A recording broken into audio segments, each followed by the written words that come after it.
Circular Motion 1. Introduction.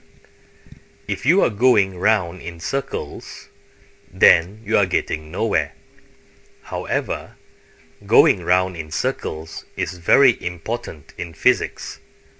Knowing how galaxies rotate, whether you are really going to make it round the loop on a roller coaster, and how electrons move in magnetic fields all depend on knowing how circular motion works.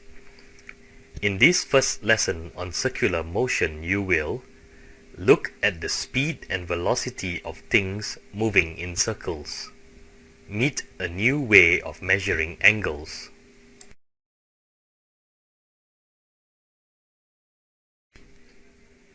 In this activity, you will examine the difference between speed and velocity. Click play to make the train run. You can click reverse button to start again at any time. You will see there is a graph showing the speed and an arrow which shows the velocity.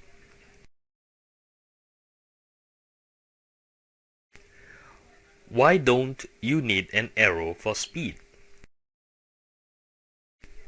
Answer: speed is a scalar quantity.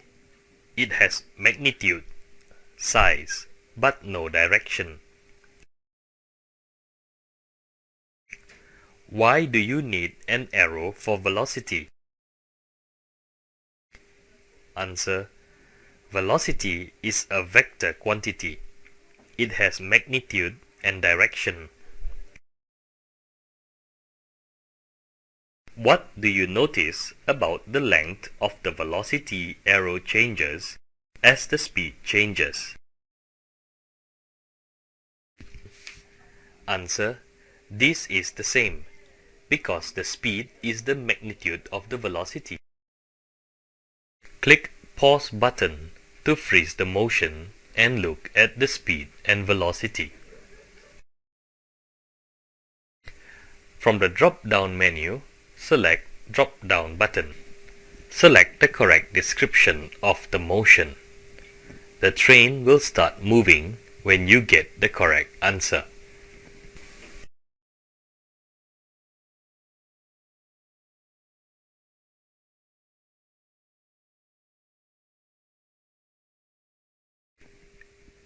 There is one of the descriptions which can never happen.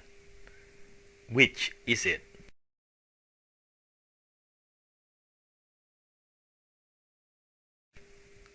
Answer: changing speed and constant velocity.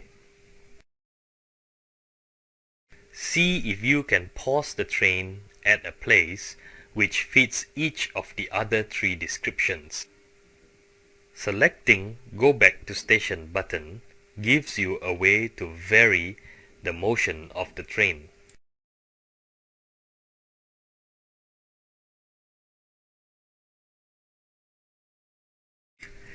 You have seen that an object can have a constant speed but a changing velocity. When does this situation occur? Answer: when the object is changing only its direction of travel, or moving in a circle with constant speed. The diagram now has two trains. Click play button to start them going. Click pause button at any time and select the right description relating to the motion of the two trains.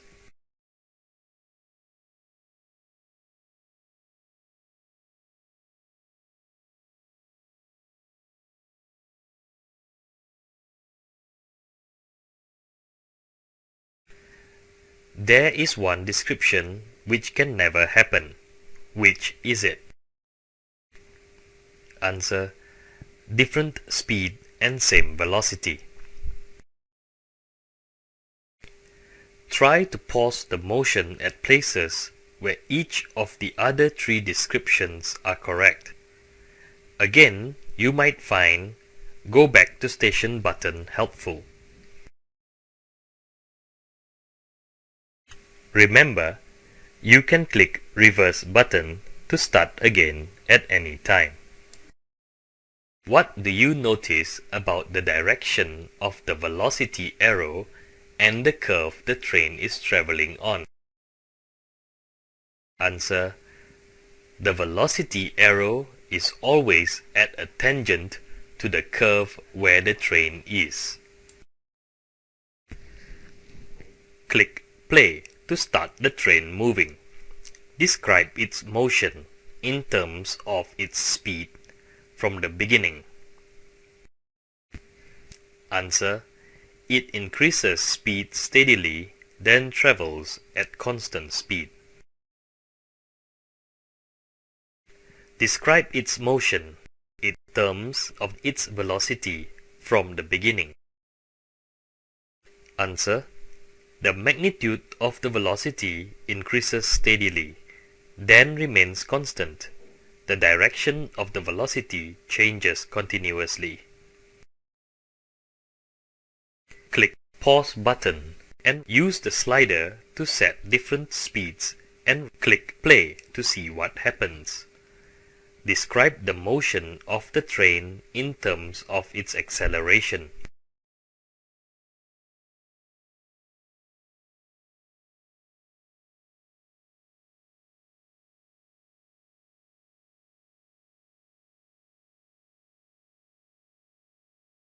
Answer: at the start, there is an acceleration which causes an increase in speed. When the train has reached its maximum speed, there is still an acceleration because it is changing direction. What must be present to cause an acceleration? Answer: a force. There are several forces which would act on this train, but three forces which control the motion you have been investigating. 1. Driving force of the engine. What does it do? Answer: causes the increase in speed. What is its direction? Answer: in the direction of travel at a tangent to the curve. 2. Friction. What does it do?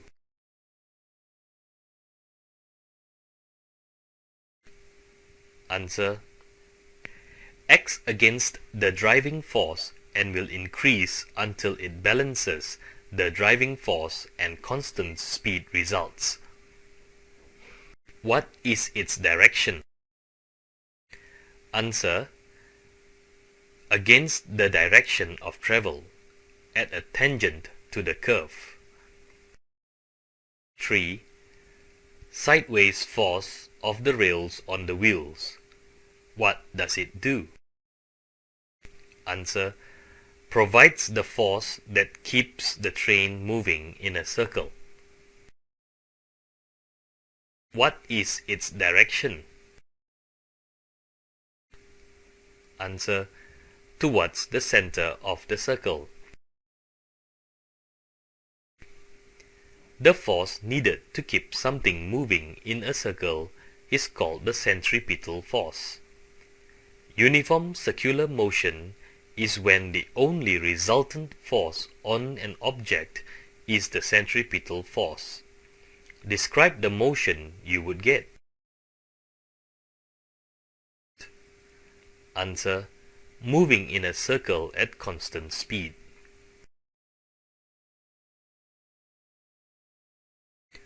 What is true about the directions of the centripetal force and the velocity? Answer: they are perpendicular.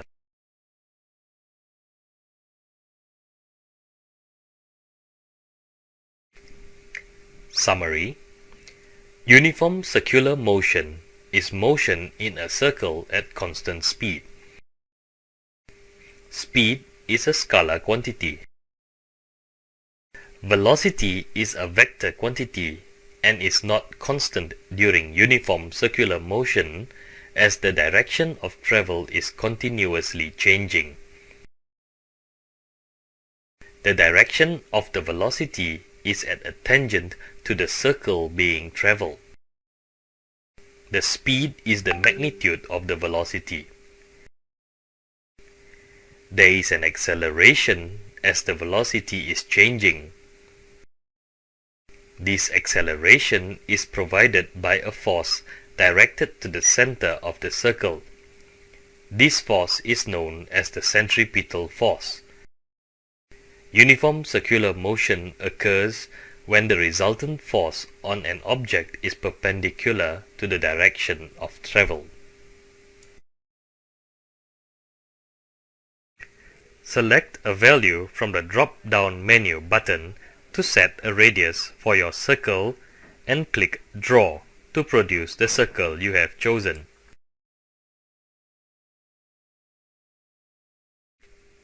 Click and drag the insect round the circle. The top table shows you the distance you have moved and the angle you have moved through.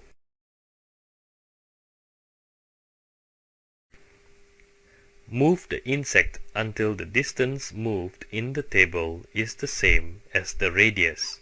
Click the Record button to put your result in the bottom table.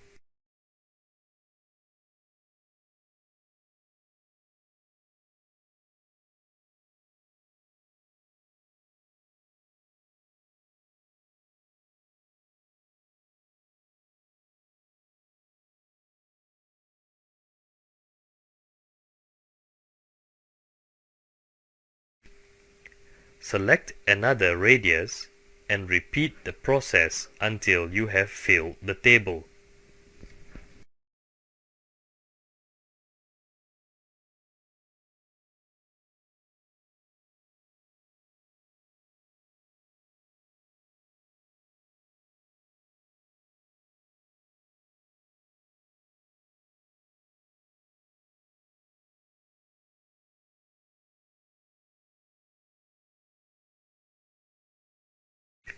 Select a value from the drop-down menu button to set a radius for your circle and click Draw to produce the circle you have chosen. Click and drag the insect round the circle. The top table shows you the distance you have moved and the angle you have moved through. Move the insect until the distance moved in the table is the same as the radius.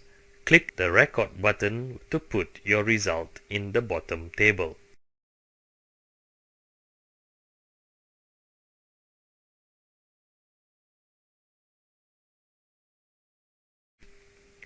Select another radius and repeat the process until you have filled the table.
What do you notice about the recorded results?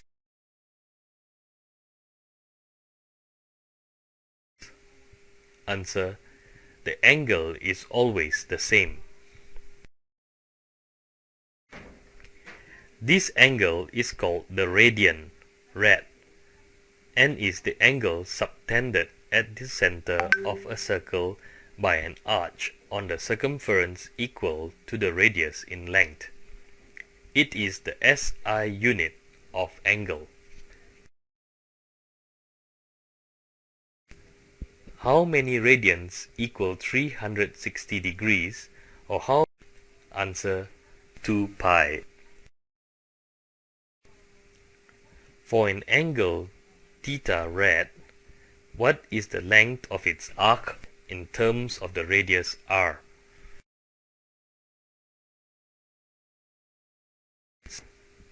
Answer: theta r. Radians are used in circular motion equations involving the angular velocity omega, which is the number of radians traveled per second.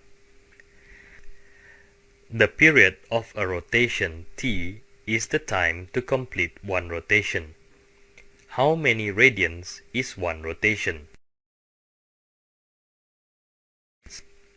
Answer: 2 phi. Give a formula for omega in terms of 2 pi and t. Answer: omega equals 2 pi divided by t. Now it's time to test your knowledge of radians and angle with a snap game. 2 cards will appear showing an angle in radians, an angle in degrees, or a picture of a circle showing an angle.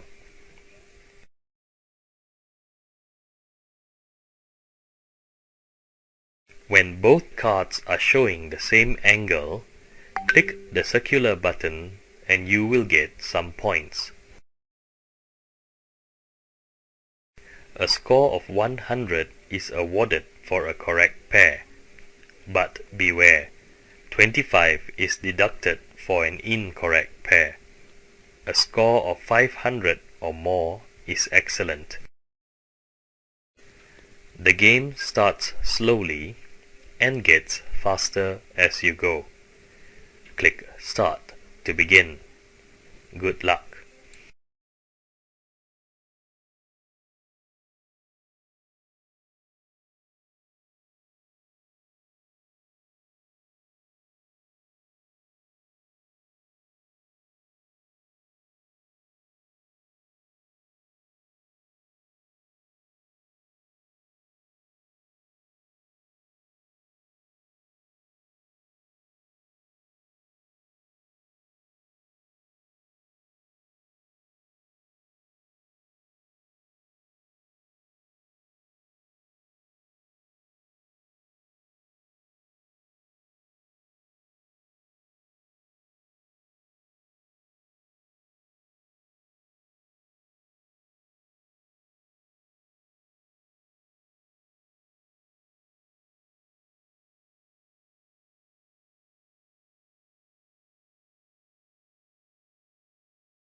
Summary: the SI, Système International de Unités, unit of angle is the radian, rad. 1 radian is about 57 degrees. For an arc on the circumference which subtends an angle theta measured in radians, the length of the arc equals r theta. The angular velocity omega is the rate of change of angular displacement and is given by omega equals 2 pi over t, where t is the period of the rotation.